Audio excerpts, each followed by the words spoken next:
یہاں پر آپ کو اہم خبر دیں، فیروزوالہ کے تھانہ فیکٹری ایریا کے حدود میں ڈکیتی کی واردات پیش آئی ہے۔ منڈیالی گاؤں میں ڈکیتی مزاحمت پر ڈاکوؤں کی فائرنگ ہوئی۔ فائرنگ سے خاتون سمیت 2 افراد شدید زخمی ہو گئے۔ ڈاکوؤں کی فائرنگ سے زخمی ہونے والے میں 28 سالہ شبرام اور 31 سالہ لکمان جبکہ اسی کے ساتھ ساتھ 45 سالہ عادیہ شامل ہے۔ ڈاکوؤں کی فائرنگ سے زخمی ہونے والوں کو فرسٹ ایڈ دینے کے بعد ہسپتال منتقل کر دیا گیا۔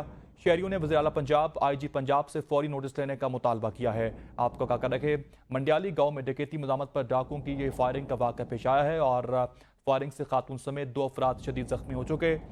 فائرنگ سے زخمی ہونے والے افراد میں آپ کو آگاہ کریں 28 سالہ شبرام، 31 سالہ لکمان اور 45 سالہ عادیہ شامل ہے۔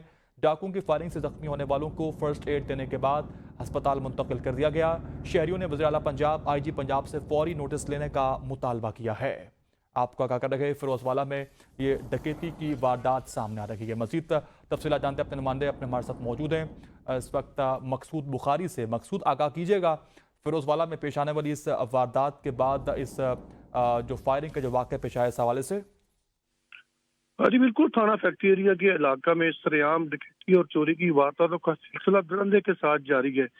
اگر بات کریں تو نا تجربہ کار ایس ایچ او ہونے کی وجہ سے ڈکیتی اور چوری کی وارداتوں میں بہت اضافہ ہوتا جا رہا ہے۔ افسران کے نوٹس میں دینے کے باوجود بھی ڈکیتی چوری کی وارداتوں میں کمی نہ آ سکی۔ اگر بات کریں، یہ منڈیالی کے علاقہ میں سرعام ڈکیتی کی واردات کی گئی ہے، جس میں 4 نامزد ڈاکوؤں نے فائرنگ کر کے شہری کو زخمی کر دیا۔ صحیح، مقصود بخاری ہمیں آگاہ کر رہے تھے، بہت شکریہ۔